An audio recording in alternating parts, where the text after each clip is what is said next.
Hey guys, Steven here, Fanatic Perspective. So we have a special guest, my man Brandon Arrington, who is a lifelong Dallas Cowboys fan, actually from the Dallas-Fort Worth area. Dallas born and raised. Amen. Yeah, been a Cowboys fan ever since basically I knew what a football was. So, football growing up, played high school football in Texas, actually played for Texas A&M, so he's more than qualified to chime in and with his thoughts on the team this week. Obviously, we have a big rivalry week against the Washington Redskins. To your point, would you consider this one of the greatest football rivalries we have in the NFL, Dallas versus Washington? Absolutely. And me growing up in the D.C. area, it's heightened. Right. Having growing up in enemy territory, so to speak. Although, as they say, DC stands for Dallas Cowboys. But Never knew that till now. Never knew that till now. I like it. There. But absolutely, and that's the beauty of playing in the NFC East. Mm-hmm. Every game, just as I think you stated earlier, every team has won a Super Bowl. Every team, only division that can say that. Yeah. So when you look across the board, the games when these teams have been good historically. These games have always meant something, right? Mm-hmm. Position jockeying for position within the division, going to the playoffs. We've had games even as recent as the RG3 years, right, where Sunday night, last game of the season, marquee teams. Both of these teams, the value of these franchises, the fan bases, right? They're both top five, valued franchises who hate each other. So I think a lot of that plays into it. You have this weird thing where players go back and forth sometimes between these teams for whatever reason. Yes, it's definitely not something that you want to see. Yeah, seeing players go between your division rivals. It's crazy. It does happen. But overall, I've always kept up with the Redskins just because I lived in the area. Local sports talk, 980, Doc Walker, even as recent as Chad Duke. So all those guys I've kept up. Even my time here in Austin and following the team. So I always get a little extra excited to check out Cowboys Redskins. Oh yeah, Cowboys anyone gets me excited, especially when it's a division rival though.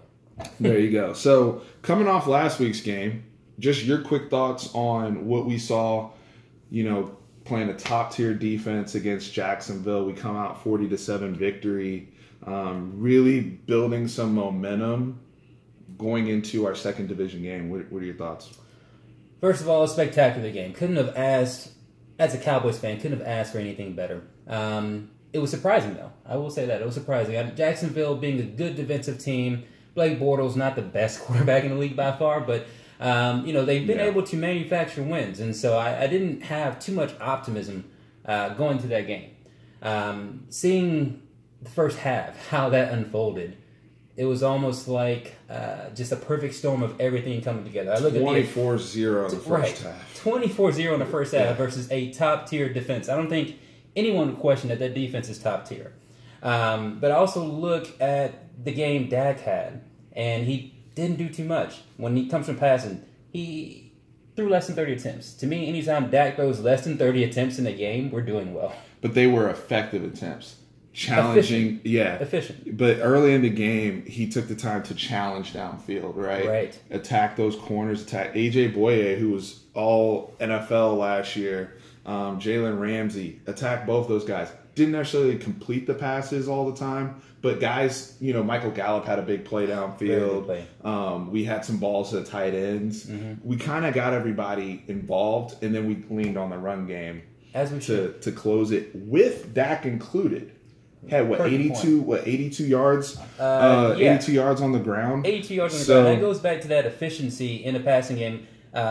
He complements that with rushing. Absolutely. Now, being Texas A&M Aggie, I saw Dak a lot at Mississippi State. And unfortunately, we were not very successful against that guy. But when you watch him then, that's what he did. He didn't throw often. If he threw 30 times a game. He was a true dual threat. He was a true dual threat, game manager, field general. He, things broke down, use his legs, get out of trouble. He did that very well against Jacksonville. This first touchdown scamper, I couldn't tell you. I almost threw my control at the TV. It was very exciting for me. I was the glad blocking to see that. too on those plays. If you look at the blocking on the perimeter by wide receivers, if you look at my guy from University of Texas, Connor Williams, who's developed, he's played a lot better. Got out in space, blocked for Zeke and blocked for Dak. Even held up well against Calais Campbell in pass protection. So across the board, I think everybody just brought their A game. Now, here's the first part of what I want to talk about. Because this, as great as the Jacksonville thing was, it only drove home the point I made earlier to you guys about this being potentially a Jekyll Hyde situation with this football team. They've played very well at home. They're 3-0. They've handled their business at home. On the road is where we have problems. That's where all three of our losses have been. And this offense in particular, now there's a story that just came out. They had a meeting, a come to Jesus meeting for the offense about why they've sucked on the road so much. I believe they said they've converted 9 out of 38 third down attempts. Obviously, they've had a lot of trouble with penalties. They've had a lot of trouble throwing the football, catching the football, blocking, run or pass. What are you looking to see just going into this Redskins game? I guess I know what you're looking to see, but how can they kind of remedy these things? I think they gave the blueprint last week. Yes, it's out there now. You're aware that you're sucking on third down. We're aware that you're aware that you're sucking on third down. But now we can change that. We know what's wrong. I mean, going back to a couple of weeks ago when we did not go for it on 4th and 1, then you look at the stats that in the Dak Zeke era, they were 18 of 19 on 4th and 1 or less at that point in time. Like, why are we not sticking to our strengths when converting, when on third down, 4th down conversions? So I just want to see, can we duplicate what we did against one of the top tier defenses last year, this week at the Redskins? Now, the Redskins defense is quietly the top 2 rated total defense in the league. I don't think that's a point known to a lot of people, but it's a very good defense. So we would have to have our offensive success at home, travel on the road. I think it's a mental thing, man. Yeah. I really think it's a mental thing for them because the defense thing, the Texans defense is pretty good, right? The Jaguars defense they were tops in the league before we played them in terms of yards allowed per game, and I believe points per game. The Redskins defense is up there as well. The thing though is, we've seen them have success against good defenses, and then we see them struggle against Seattle, and all these defenses are solid. I don't think they've really played outside of maybe the Lions and the Giants. They haven't really played a poor defense, which is fine. But I say it's mental because we've seen them execute at home. Right. And then we see them go on the road and they don't execute. So I think part of this meeting and having these discussions is, hey guys, how can we get off to a good start? How do we make sure that our first 15 plays that we script, that we know we're going to run going into the game, that we're on track? You know what I mean? And really, because the thing about playing in DC, and this is what I know as a Cowboys fan, it's a road game, but it can also be a neutral site game because we always show up and pack out FedEx Field. Right. And I know a lot of my homeboys that are in D.C. and Maryland and Virginia, they already got their tickets to the game. Many of them are Cowboys fans. We show up early. Some of y'all have a few drinks. There might be some fights. Who knows? But the thing is I've also seen us get in that situation where we take over that stadium if we go out and punch them in the face. Right. And that's part of the frustration that Redskins fans have had. As good as Kirk Cousins was, I think he only won one game against the Cowboys his entire time as a starting quarterback. Right. Now we're here with Alex Smith.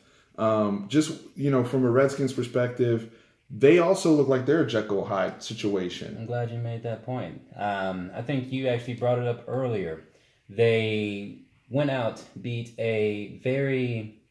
didn't necessarily beat a very good team, but they were winning. Then you see their losses, who they come to. The Colts. Their only loss on the season. Yeah, the Colts only win. I'm sorry, the Colts, that's their only win on the season, beating win. Washington, correct. Then they had that very poor showing in the Superdome in New Orleans. But I also think that's part of just the nostalgia and everything that was going on. The referee comes out with the laminated NFL record. Right, he's ready to hand it to him right there on the spot. So, all right, we'll give you a pass on that one. Did they bounce back? They did. You look at their win. The 4-1 Panthers is who I went up against, and they beat them. And we couldn't get a first down against Carolina. Right. No, they beat Carolina. Played at FedEx. But that even that crowd, if I look at when I was just watching the game on TV, saw a lot of black and blue in the stands. And look, those of you who are Redskins fans, I encourage you to come on the channel and comment what's going on with the attendance issues there. Only 50-something thousand people out to the home opener. This game's going to sell well because it's Cowboys Redskins. It is what it is. For those of you who want to argue with me that we're not America's team, check the statistics. But we were first. I don't care. We were first. We'll always be that. So I'm just curious as to what's going on, with them too, because I think their big thing, and just from listening to Doc and even Chad Dukes on the Fan, they seem to have an issue of just playing good football back-to-back weeks, which bodes well for us because they played pretty good until the end of that game against Carolina, where Carolina obviously was driving to win until Cam Newton just decided to start throwing the ball out of bounds every play.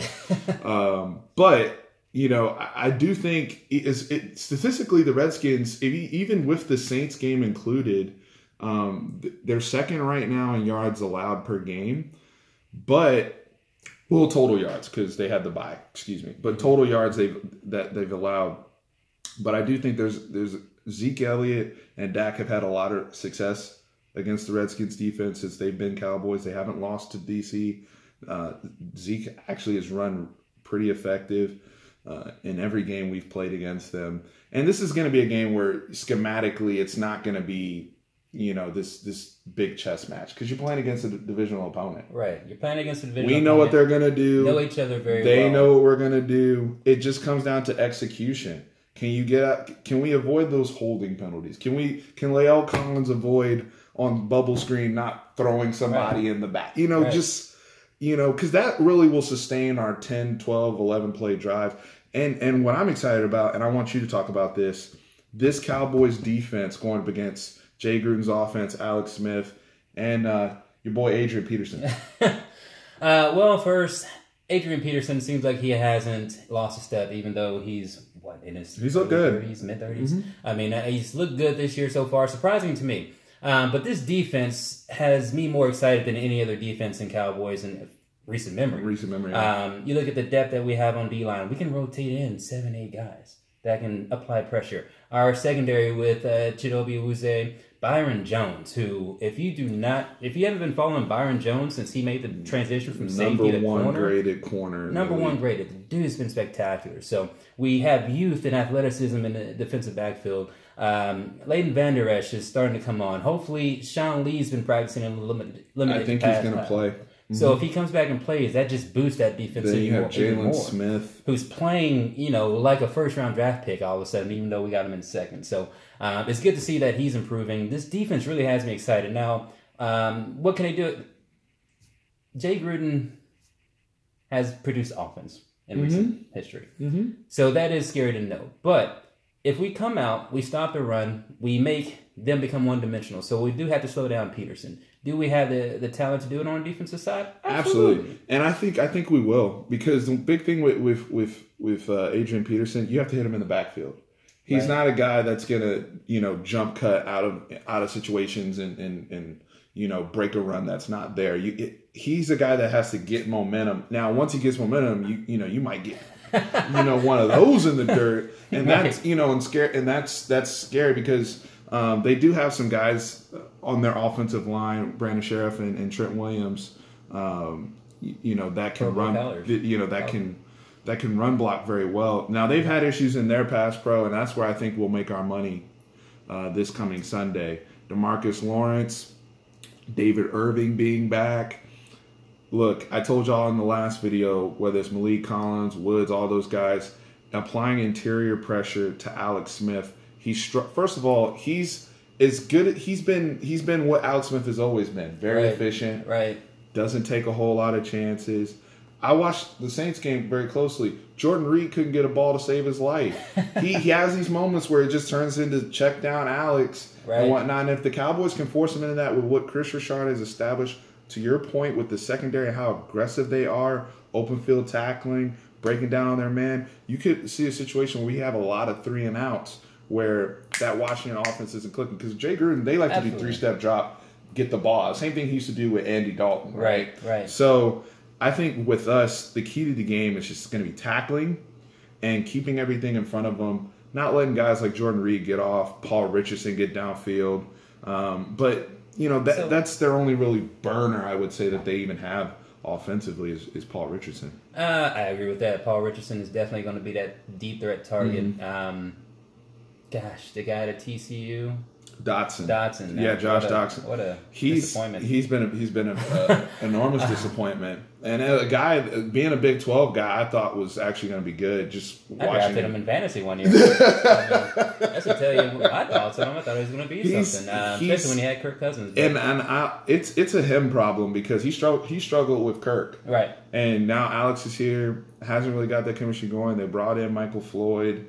Obviously you have Jamison Crowder, who's always, a very good slot guy, kind of their version of Cole. The kind of their version of Cole Beasley. For sure. But if they don't use Jordan Reed, that's an advantage for us. I mean, Jordan Reed is the one guy who, because in years past, the way we've had to guard Jordan Reed, we've had to put Byron on him. Right, a safety. Back when literally, we just had to have, that was the only way we could really defend it, especially red zone situations. So now I'm kind of looking at it like, if they're not even going to target him at times, they throw the ball to Vernon Davis, it seems like, more than they throw the ball to Jordan Reed. I'm like, that's fine with me. I mean, that could be part scheme. That could be part what the defense is giving them. We'll see Sunday. But to your key, now going back to your point on, can we get pressure?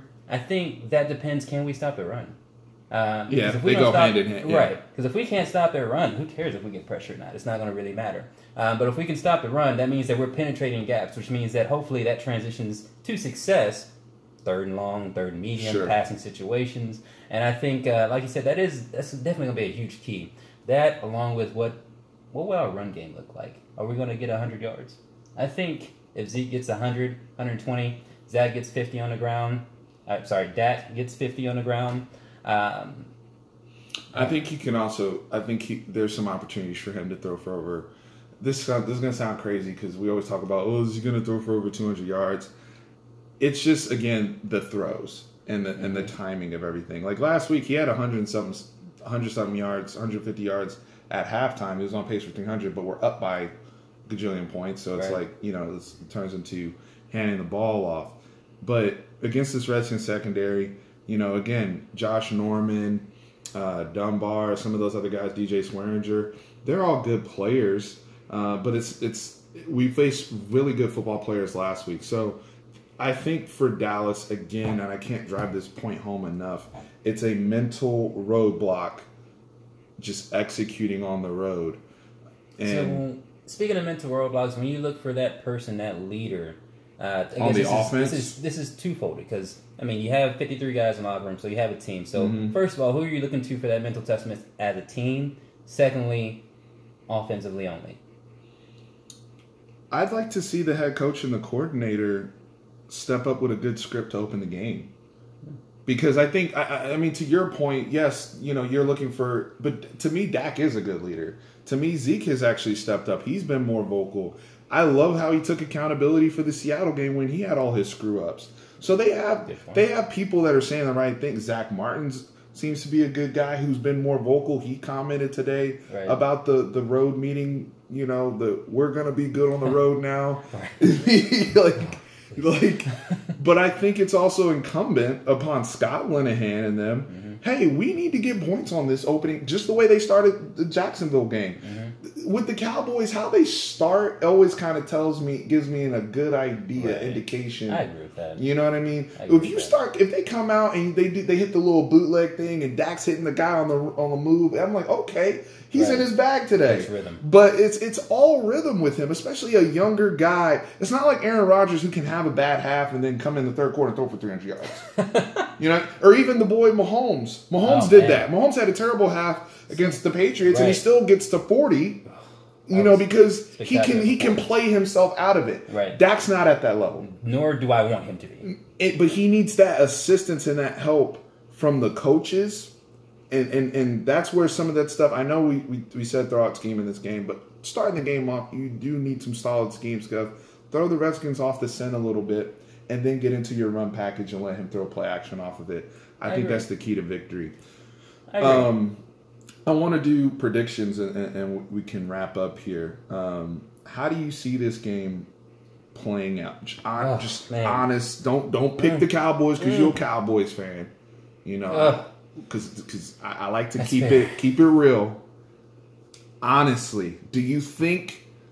I'm gonna just ask you straight up because your opinion is going to be tied to this. Do you think they can get off the schneid when it comes to the road stuff, or do they go 0-4 on the road on Sunday? They haven't shown me that they could yet. Why would I believe it now? If I'm being honest, until they show me that they can be effective on the road, why would I believe that this game's going to change? Do I want to see that? Absolutely. I definitely want to see it, and I think that they're more than capable of doing it. But until I see it, it's hard for me. Now, do I think it's going to be a close game? Yeah, I think maybe, definitely less than a touchdown. So you're picking the Redskins. I mean, your words, not mine, but you're picking the. I mean, just. I'm not saying.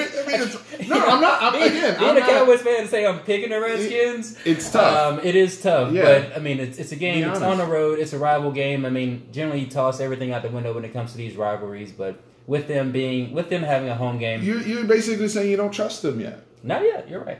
Because I mean, and to your point, not this team. If they couldn't beat, to me, Houston is very poorly coached. I know they have a lot of, the Honey Badger, J.J. Watt, Jaden Clowney on defense, but they should have beat that Houston team. They should have won. And they lost a lot of people's trust, the manner in which they lost that game. And how and that was even, you can say that was a road game, but those of you who were, that was 50-50, right? So, I mean, I totally understand your point. Now, in my opinion, I'm going to pick the Cowboys to win because I think one of two things has to give. We're playing another team that's Jekyll and Hyde. We're playing, so the same way we can't, for whatever reason, win on the road, they can't seem to win 2 games in a row. Just call what you want to. They lost to the Colts at home. I know have we won 2 games in a row though? Yeah, but we've had ours has been right. Obviously a home away. No, I completely agree with you because they've. The Redskins have been kind of weird about it. Right. But I'm going to pick us to win. Honestly, I really believe we're a better football team. Especially defensively. I think we're going to be able to really get to Alex Smith, apply real pressure. I'm excited to see Jalen Smith just blow up the A-gap every time. I do think we'll get them into a situation where they'll have to kind of play catch-up. I think that's where you want to be against That's where the Cowboys, that's where the Cowboys want to be. This is probably the first year I say the Cowboys, we rely on our defense. Mm-hmm. There's nothing wrong with that. Absolutely. But you have to play, to Dak's point, you have to play complementary football offensively. True. And if you look at for the most part, every great team, there's 2 things that they do well that travel. Run the ball, defense. Mm-hmm. So this team has me excited. The Jekyll and Hyde home and away has me concerned for sure. That's why it makes me tough to pick them. Do I want them to win? Absolutely. But until I see that they can visually, until I can visually see that they can overcome the home and away shenanigans they're having, it's hard for me to think that they're going to pull out this victory. Again, I want them to. Hey, I'm excited for you to be wrong. I am. I'm excited for me to be wrong too. I'm excited for me. I hope I am. There's nothing wrong with that. Again, that's why we make these videos. Yes, we're fans and we want our team to be, very successful, but we're also using objective football. Just what we've seen so far. The league itself has been very, very unpredictable this year. Oh, man. Every week. I mean, just look at last week's game. Brocktober's here with Brock Osweiler. He goes out and dices up the Bears. So, I mean, at this point, who knows? But to your you point have about the two league, unpredictable teams. very unpredictable. And just one more comment here. To your point to the league, there was a comment or a statement made today that ideally the league wants every team to be 8-8. How do you feel about that? Nah, I don't like that. Nah, you gotta have your haves and have-nots. You have to have your big dogs in there because too much parity is not good. Right, I agree with that. Too much parity is not good because then you have a situation where who's chasing who. Right. I like the fact that you have a dominant team like the Patriots have been, or like the Eagles were last year, where it's like you get amped to play a team coming in that's 10-2. Right. I want to knock them off. Like one of the best wins. I hate to bring up Romo because I promised not to bring. Because one of the best wins of the Romo era. No, just because I think we need to move on. I think it's more of a therapeutic. Like we need to let the man live, and we need to live as Cowboys fans. But moving on does not mean forgetting. One fair point. One of the best wins was that Saints game when they went into the Superdome, and the Saints I think were like 12-0 or something like that. Yeah. DeMarcus Ware was injured and came off the bench, got 2 sacks. Romo and Miles Austin were hooking up, football wise, and and we beat them. And like it was a big deal because the Saints were really freaking good. Right. And it was like, wow, we just like this is what we can be if we play when we brought our A game that night. Right. It felt like a heavyweight bout. For sure, and it was heavyweight bouts. Like if you look at the great, like I talk about boxing on the channel, but like. Ali Frazier was a big deal because they were both really freaking good. Right. You know what I mean? No one cares if they're both. One guy has 8 losses and the other guy has 5. Then it's not. You know what I mean? It's not the same. It doesn't have a hype. Although I will say, with this being an NFC East rivalry, the hype's there. Absolutely, Brandon. Appreciate you, sir. Steve, dude, come back. Let's break down some more. Cowboys videos. Again, y'all let me know in the comments what your predictions are for this Sunday. If any of you in the DC area will be going to the game, like I said, I have many friends, Redskins and Cowboys, who already have tickets in hand. Very excited to go to FedEx Field. Hopefully see Cowboys pull out a victory. That's what I'm hoping for as well. Absolutely, man. We'll see. My heart doesn't feel it yet. All right, guys. Appreciate you guys.